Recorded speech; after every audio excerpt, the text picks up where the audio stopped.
This is Decoded, AI for Everyone, the podcast that makes sense of artificial intelligence, not just in your pocket, but in your world.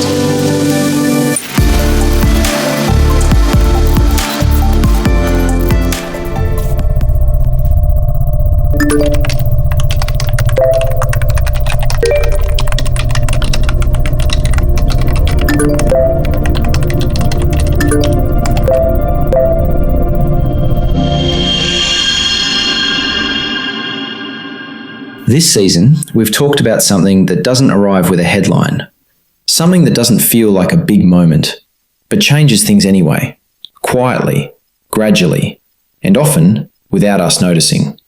AI becoming the default. This is Decoded, AI for Everyone. I'm Joel Leslie, and in this final episode of Season 3, we're bringing it all together. Not to repeat what we've covered, but to answer one simple question. What do you do with all of this?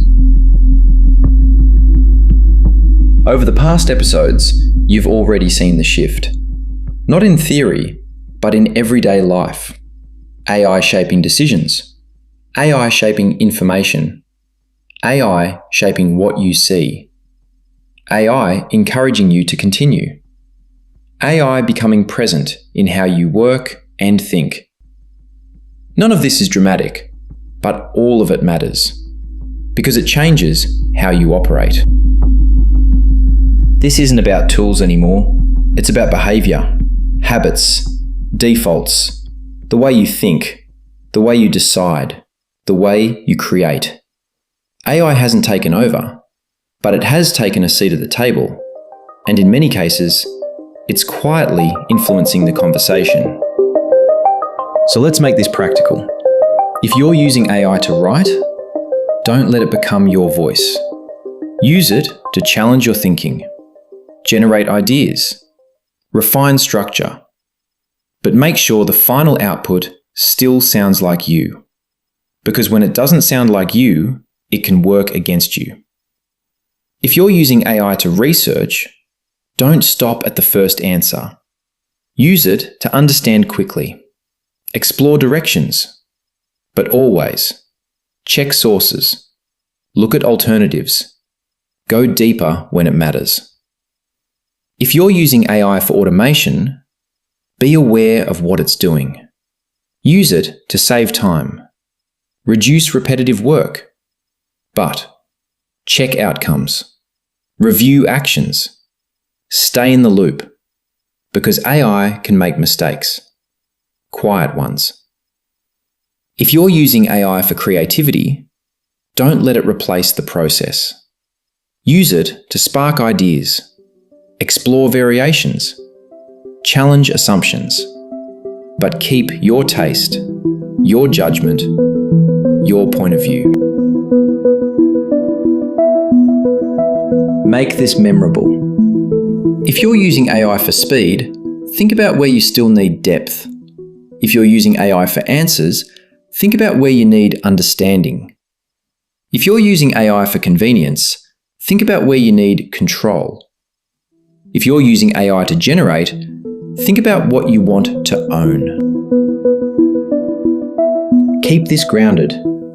Watch for accepting answers too quickly, relying on one source, losing your own voice, letting systems decide by default, continuing without thinking. These are small things, but they add up. This is important. The goal is not to avoid AI. The goal is not to compete with it. The goal is to use it well. The people who succeed with AI won't be the ones who use it the most. They'll be the ones who use it deliberately, who know when to use it and when not to. Over the next few years, AI will become your assistant, your collaborator, your sounding board, something you work with every day, not replacing you, but working alongside you. The key is to keep it in that role, a tool, not a substitute for thinking. If you're looking for a place to start or to go deeper, there are tools that can help you use AI more effectively. From prompting guides to practical use cases to ways of thinking about how to apply AI in real situations. You can find those at promptengineeringcookbook.com. It's designed to help you move from experimenting with AI to using it with intent. Here's a quick guide to the types of tools you'll come across. This isn't about picking the best one. It's about understanding what each is useful for. ChatGPT, a strong all-rounder for writing, thinking, and everyday tasks. Claude, particularly good for longer, more structured reasoning and analysis. Perplexity, useful for research and finding sources quickly. Gemini, well integrated with Google tools and strong for multimodal use. Grok, fast, conversational, and often plugged into real-time information. If you want a more detailed comparison, you can find that at promptengineeringcookbook.com/AI-platforms-comparison. You'll also start to see more specialized tools emerging, some focused on business decision-making, some on education and learning, some on very specific industries. The important thing isn't the tool itself, it's how you choose to use it. And just to share something more personal, as I've been working through a lot of these ideas, in business, in data, in AI, I've also been building a few tools of my own. Not as products to push, but as ways to explore how AI can actually be used well in everyday life. Things like tools to help business owners think more clearly about decisions, jarvan-ai.com. Tools to support learning, almost like having mentors available anytime, faculty-ai.com. Tools designed for very specific industries, yieldgolf.com.